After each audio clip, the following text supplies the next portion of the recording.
Good morning, everyone. I'm Eugene. I'm one of the pastors here, and it is good to worship together as the people of God.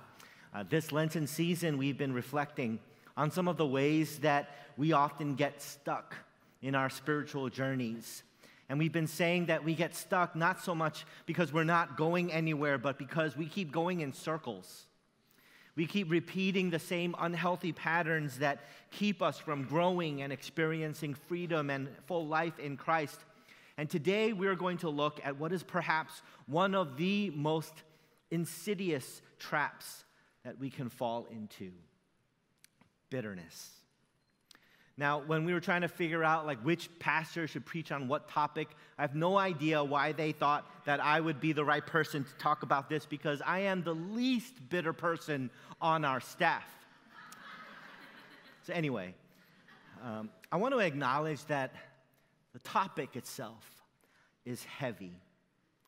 And so I'm in my heart praying for open hearts and open minds, that God would really speak to us and challenge us and heal us today. So this past week was the anniversary of the assassination of Martin Luther King Jr. And we all know Dr. King suffered too many attacks and injustices to count. We all know that he had plenty of reason to become jaded and cynical and bitter, but he never lost hope or compassion. And these are his words. He said, "Never succumb to the temptation of bitterness." See, he understood that bitterness is a temptation that we must resist, because it will do much more damage than any outside attack or injustice. It will kill our very souls.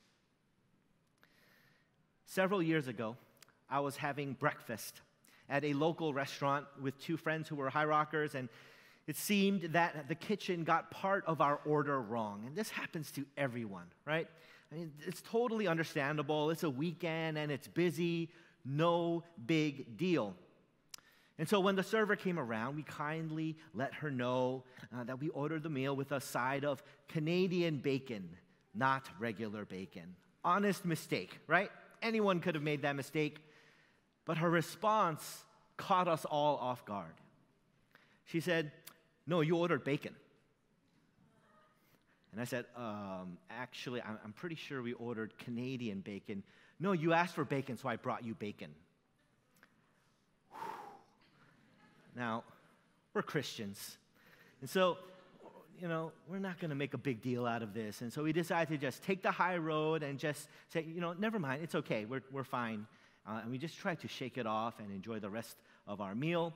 And then the check came, and they upcharged us for Canadian bacon. So, of course, I had to flag the server down and point out the mistake. And things were already a little tense between us. And she got flustered, and she literally said, I just don't have time for this.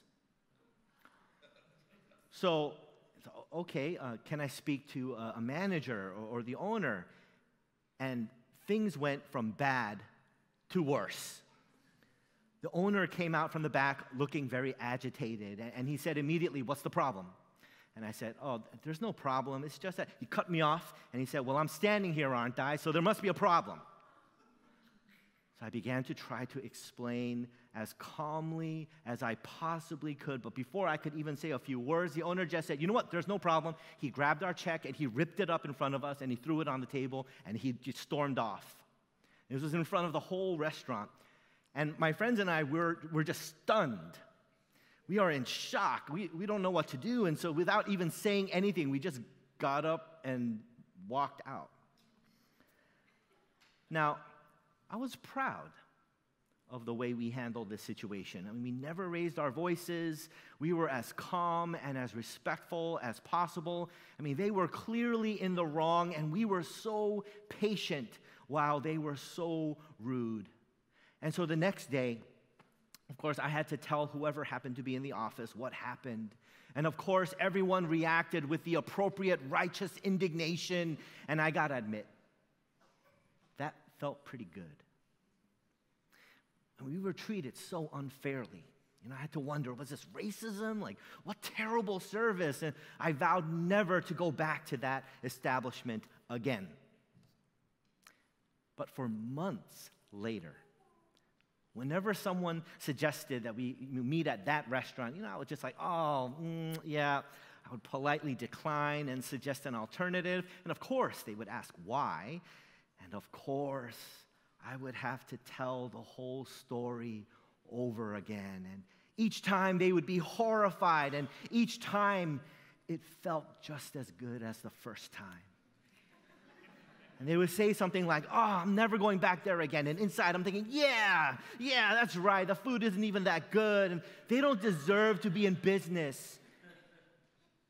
And just like that, the seed of bitterness gets planted. And it grows inside of us. Hebrews chapter 12 tells us, make every effort to live in peace with everyone, to be holy, to be different. Without holiness, no one will see the Lord. And listen to this, see to it that no one falls short of the grace of God, and that no bitter root grows up to cause trouble and defile many. Well, I'm afraid in this instance, I fell short of the grace of God. I didn't do anything wrong in the restaurant. We were in the right, but I allowed bitterness to grow inside of me. I caused trouble, and in this case, even spread my bitterness to others. And I'm not saying I was the cause, but that restaurant is no longer in business. None of us want to admit that we're bitter. It's one of those things like, I'm not bitter, you're bitter. But like a root, bitterness grows under the surface. And so we often have a hard time recognizing it. It poisons our souls from within. And it destroys relationships. It destroys our connection with God. Another word for bitterness is resentment or contempt.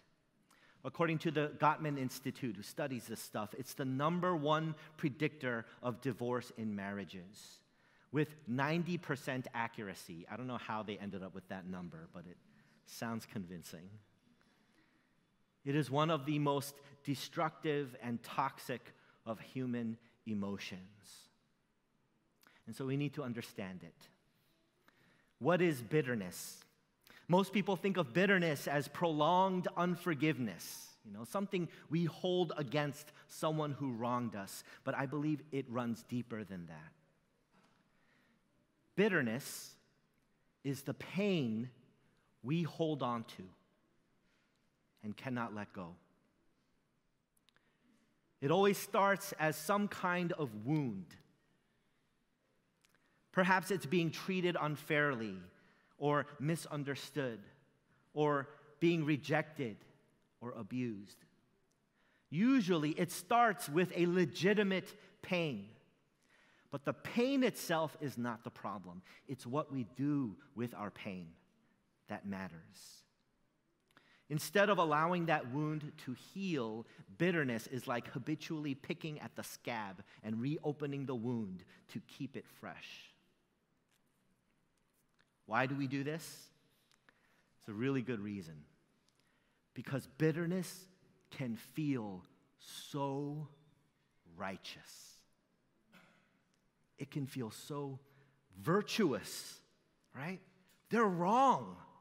I'm right. They hurt me. Like my experience with that restaurant, we revisit and we replay the cause of our pain over and over again because it's somewhat gratifying. Blaming and judging whoever or whatever it is that caused our pain. And over time, we get used to being the victim. We're innocent. We may even like the attention that it brings because bitterness thrives on sympathy. And like a drug, we become addicted to our own hurt and anger, returning to it over and over again What makes bitterness so seductive is that it allows us to feel morally superior as we dwell on the past wrongs that have been inflicted on us. And just like that, we're trapped. We become prisoners of our own self-righteousness. It's deadly. It's tricky. It never feels like you're doing anything wrong at first, but it grows slowly inside of us, and it chokes our life. Like a wound left to fester, bitterness can just take over, and it can infect our souls and our personalities. It can make us prickly and reactive and oversensitive and easily offended. Bitterness leads to habitual cynicism and jealousy and grudges and attention-seeking, hatred and negativity. Bitterness clouds our judgment and makes us more judgmental.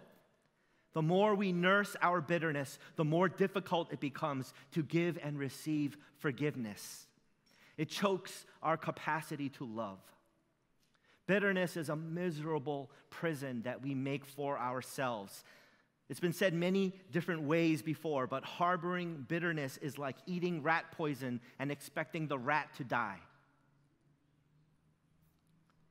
So I want to give us a moment to reflect and examine ourselves. How might you be stuck in bitterness? Is there pain in your past that you're holding on to that's keeping you from experiencing freedom and joy in the present? Maybe it's pain that you carry from your family of origin. Maybe it's a painful relationship from your past. Maybe you've experienced racism or sexism. Maybe you're bitter that everyone keeps talking about racism and sexism all the time. Maybe you simply feel like life has been unfair to you. Maybe you have grown bitter about a situation or circumstance in your life that's outside of your control. Maybe you carry the wounds of abuse or trauma. You want to move forward, but the pain of the past and the root of bitterness just feel wrapped around you like a vine, and it just won't let you go. The question is this: do you really want to be free? Do you want to be free? If so, then it may require you to be the one to let go of some things.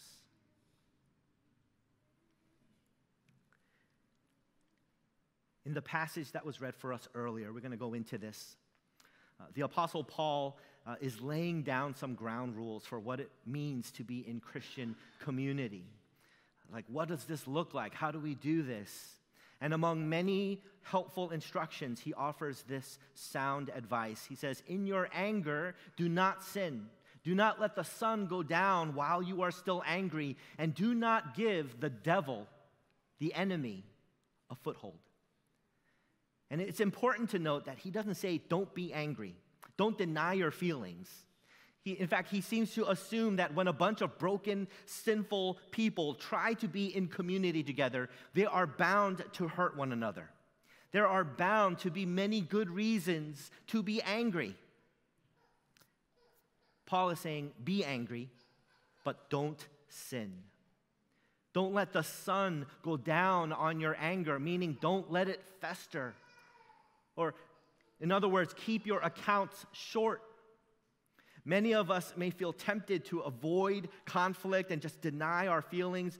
And when we have difficult emotions, we want to just push it down, right? Just push it down. But they never go away. More often, they just accumulate. When we hold on to our anger too long, we make it easier for it to harden and congeal into bitterness. There have been seasons in our marriage, particularly when our children were very young, when it was just difficult for us to find time to maintain good, consistent communication between me and my wife. And so whenever we finally found the opportunity, to go on a date, right? We found childcare, and you'd think we would be really excited to go out and spend some quality time together. But more often, we would have to brace ourselves because we knew that date would almost certainly result in a fight. Why?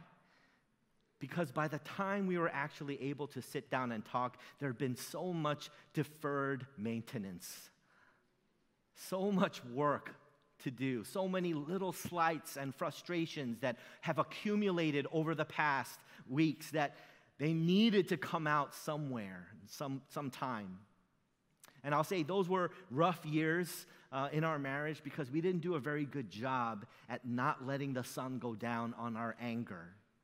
And it's even taken a lot of work to undo all the damage from those years because it's always much easier to break trust than to build it. Paul says, do not give the devil a foothold. Don't give him a spot. Don't give him an opportunity. Don't give the devil an opportunity to let bitterness take root in your heart. And so he gives us this very helpful advice. He says, get rid of all bitterness, rage, and anger, brawling and slander, along with every form of malice. Everybody got it? Get rid of it. It's one of those verses that you wish Paul could have elaborated on just a little bit more. Everybody got it? Just get rid of all your bitterness. I guess we're done here, right? We all know that it's far easier said than done. And so how do we do this? If bitterness is holding on to pain, then how do we let it go? It comes down to a very essential question. What do we do with our pain? What do we do with our pain? First, we might have to start with a shift in our perspective. Anne Lamott wrote, expectations are resentments waiting to happen. Many of us may have fallen into bitterness because we simply have the wrong expectations about pain, what it is, why it happens. Nobody likes pain. We don't like to feel it, and we especially don't like to express it or own it. So naturally, we hide, we blame, we deny, and we avoid. We cover over our hurts with anger and rage at others. We self-medicate. We anesthetize ourselves with entertainment, pornography, food, shopping, alcohol, work, even shallow religion. And we expend most of our energy trying to avoid pain, looking for quick fixes and escapes and distractions, but all we're really doing is just setting the stage for the devil to take a foothold. When we don't deal with our pain, we're just creating the right conditions in us for bitterness to take root and grow.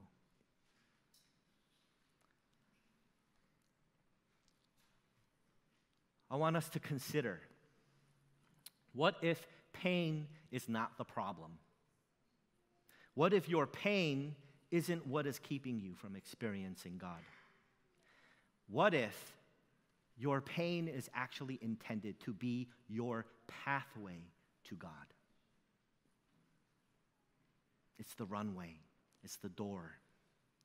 See, the path to healing and wholeness isn't about solving or avoiding our pain, but including it, redeeming it,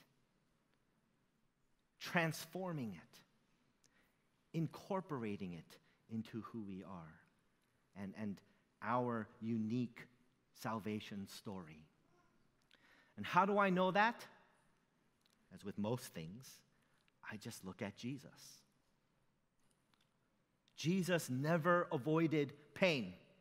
Isaiah 53 says, he was a man of suffering, familiar with pain. Instead of avoiding pain, he came and experienced all of it. Jesus came to us willing to bear the bad in us and willing to bear pain and injustice and sadness with us. So it must be part of the equation. God himself came and experienced pain. So why would we think that we are exempt? So we need to be careful, because wherever there are false expectations or a spirit of entitlement, bitterness will not be too far behind. See, here's what pain is all about. Pain reminds us what it means to be human. Pain is supposed to make us vulnerable and open to others. Maybe this is why we're born so weak and fragile, right? Pain also teaches us wisdom and humility and compassion and empathy. If we bottle up our pain, we will not have access to these things. Pain reminds us that we need God and that we need each other.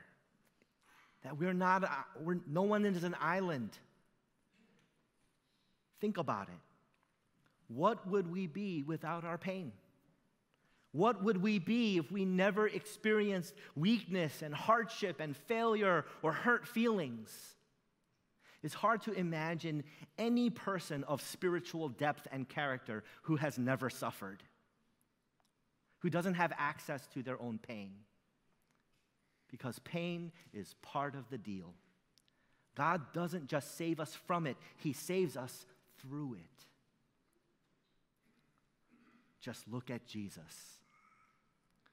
How do we respond to pain in a way that leads to more love and life instead of just bitterness and death? We look at Jesus. Jesus is our model. He paved the way. He shows us what this looked like, right? He's the only truly innocent one, yet he suffered and did not sin. Isaiah tells us he was oppressed and afflicted, yet he did not open his mouth. There was no anger, no bitterness in him. Even as he endured the cross, he said with grace and compassion on those who were torturing him, "Father, forgive them. They don't know what they're doing." So what do we do with our pain? The answer is really quite simple. Like Jesus, we have to feel it. We have to feel our pain. If something hurts, don't be afraid to be hurt. Be vulnerable. Lament. And be sad. Don't run from it. Resist the temptation to harden your heart with anger and bitterness. Keep your heart soft and sensitive. It's okay to feel, to mourn, to cry. You're only human, and you are loved. We need to feel our feelings. We need to feel it to heal it. It's the only way. So I'd like to share 5 steps that can help guide us out of bitterness and into healing and freedom. And they're not exactly steps, right? But you know what I mean. It's more like a progression, okay? The first is awareness. How do you kill a root? You dig it up. Bring your bitterness out into the light so that it can wither and die. Pastor Doug likes to say that we can only heal that which we become aware of, or something like that. Our emotions are there to help us heal. They are there to teach us something, even the unpleasant feelings. Even our feelings of bitterness can point us toward a core suffering that needs to be healed. So ask yourself, what is the root cause of this pain? For many of us, it might be a childhood wound that we still carry, maybe one that we've forgotten about and we're not even aware of. If you are angry, ask yourself, what's beneath the anger? Because anger is often just a cover or a substitute emotion for what we're actually feeling inside. See, anger is the easy way out. Anger is easy. It takes much more courage and vulnerability to admit that we're hurt. We're afraid. So the first step is to acknowledge our pain, to become aware of it. That in itself can be a lot of work. But second, once we work toward an awareness of our true feelings, our next task is to seek understanding. We need to understand. It's kind of a human need. We need to make sense of why the people who hurt us did so. And the answer might be quite simple. It may simply be because hurt people hurt people. There's brokenness and sin in the world, and we all bear the consequences of them. In that way, we are all in the same boat. It doesn't make us different. It's this, we're all the same. We all hurt. We're all broken. We don't have to like or agree with what someone has done to us, but we can seek to understand it, to walk a mile in their shoes, or at least make sense of it in our minds somehow. We might even ask, am I really just a victim here? Or did I have a part to play in this? I often ask people, what's the story in your head? How do you make sense of this thing that has happened? And sometimes there are distortions or untruths that need to be uncovered and evaluated. But often it's not even the answers that matter as much as the act of looking beyond our pain, so that we can begin to see ourselves and see others and just see things in general a little more clearly and not so clouded with hatred and with anger. And so when we can come to some understanding of why someone hurt us, it makes the third step possible. It opens the possibility of having compassion. Maybe the server at that restaurant was overwhelmed and stressed. Maybe she was working through a difficult personal problem. I don't know. But I'm looking past my own pain and trying to seek understanding. And if I can understand that she's just as human and flawed and vulnerable as I am, that there might be a reason why she reacted the way she did, then I can have compassion on her. I can offer grace because I'm a recipient of grace myself. You see, at the root of bitterness is a root, but the root of bitterness also has a root. And the root of bitterness is judgment. Feels good, doesn't it? We can be so right. They can be so wrong. But healing, if you want to get better, not bitter, healing comes through compassion and empathy and grace. We're Christians, right? We should know this. The fourth step is acceptance, which means letting go of the things that we cannot control. We are not God. We don't get to control everything.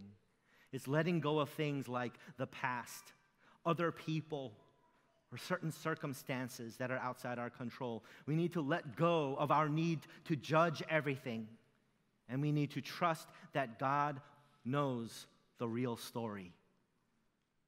He knows the full story and will one day make everything right.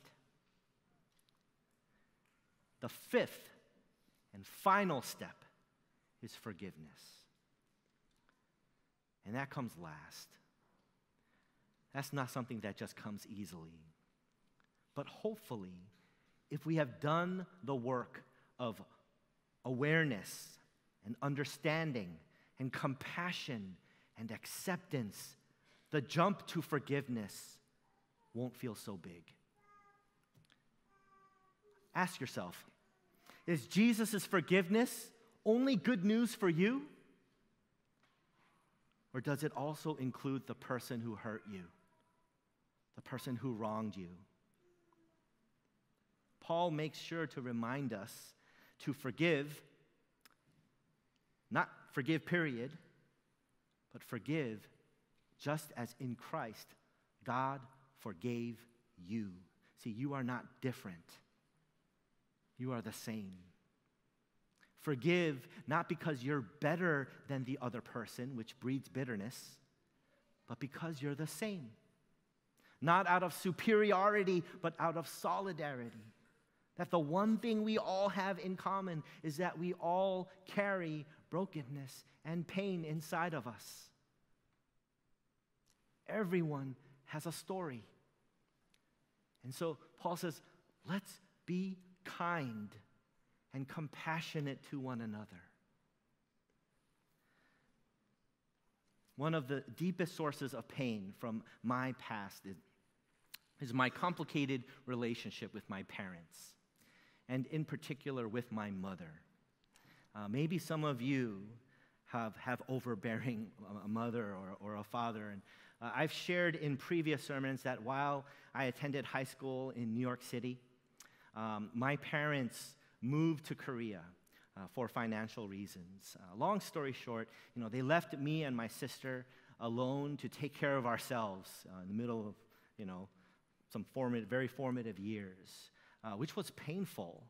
But I didn't know that it was painful at the time. See, this resulted in me taking a turn down the wrong path and being truant for a year in high school. It created all kinds of self-esteem issues. It implanted all these feelings of isolation and fear of abandonment in me. Add to this the fact that my mother was a Christian tiger mom with impossibly high spiritual standards, never mind academic standards. And as a result, I carried a ton of shame and a constant sense of inadequacy. My sister experienced similar wounds as she was left carrying the burden of caring for her rebellious, younger brother, while also just trying to figure out her own life and identity. And so it's fair to say that we both carried a fair amount of pain from the past. And so a number of years ago, my mother had the opportunity to visit us here in the States from Korea, where she lived. And so my sister and we thought, okay, this is our opportunity. We were going to sit down and share our hurt and our feelings with our mother. And we didn't know what to expect, but it felt like we both needed this. We needed her to understand the pain we felt and the ways that we continued to be hurt by her. And so one night after dinner, my sister and I began to share. And we sat at the dinner table and we poured out our hearts to her, often through tears. And we shared how we'd been hurt. We shared the wounds and the shame that we carried. And for the first time, we talked about what being alone in New York with no parents was like for us. And we talked about the damage that we experienced from all the pressure and the expectations that she laid on us. We talked about the distance and lack of love and presence and acceptance that we felt. We laid ourselves bare, and we said everything that we needed to say, and at the end of it all, my mom just didn't get it. She couldn't understand why we were so upset.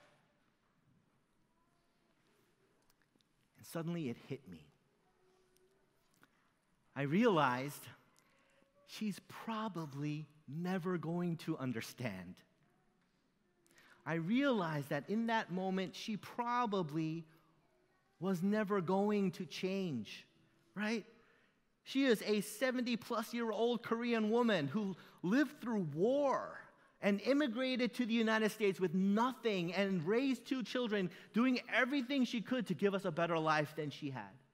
Even if that meant raising us in a different culture from hers and with totally different worldviews and ways of relating. We were on completely different wavelengths. And here we are, talking to her about our feelings. And it's not that our feelings were invalid. It's that as long as I demanded that she understand my feelings, as long as I demanded that she validate my pain, as long as I demanded that she take responsibility for my pain, I knew I would never be free. So I could either remain stuck in my pain, or I could let it go. See, that conversation didn't fix my pain the way I had hoped, but it did something different. It made the choice clear. I realized I was bitter. I was holding on to pain. I was blaming her for my issues. And even though a lot of it was legitimately her fault and her doing, holding on to blame was doing nothing for me. It was doing nothing but preventing me from moving forward into healing. She may have been the cause of some of the pain in my past, but I chose to stay there. That's on me. So, step 1, I became aware of my pain and the bitterness I was holding on to, which allowed me to see more clearly and come to understanding, step 2, of my mother, in a way that I'd not done before. I realized that my mother never intended to harm me. And while I don't agree with some of the choices she made, I came to understand a little bit why she did what she did. It was imperfect, but she was only loving us the best way she knew how. And my very wise wife once said to me, the good news is they're doing the best they can. The bad news is they're doing the best they can. Isn't that so right? So true of all of us. Once I really saw my mother as just flawed and as human as I am, I could, step 3, have compassion on her. For the first time, I saw her as more than just a perpetrator. I saw her as a person. I realized I probably grew up with way more love and security than she ever did. I realized all the ways she'd been devalued and left powerless as an Asian woman, even though she was brilliant. I was demanding so much that she understand my pain that I never stopped to consider hers. Having awareness and understanding and compassion kind of naturally flow into step 4, which is a peaceful acceptance of what I cannot change. This is the letting go part. And after all that, after all those realizations, forgiving my mother didn't feel like such a Herculean task anymore. Because when forgiveness is done right, it doesn't feel like this heavy burden. It feels like a heavy burden being lifted. But it requires a lot of work before we can get to that point. My mother passed away in 2015.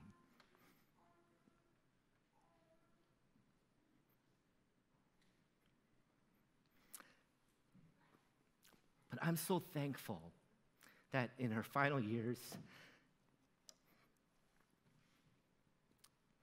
I found forgiveness. It's hard to talk, sorry. You know what? what's lame is I did this in the first service too.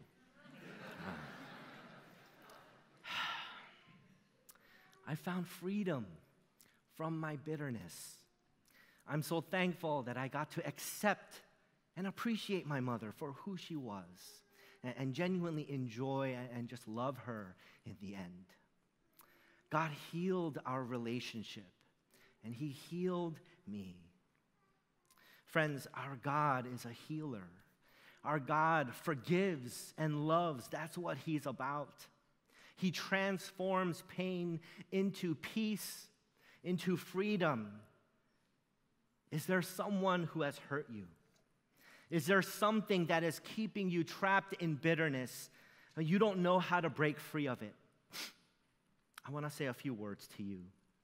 I want to say that your pain is real.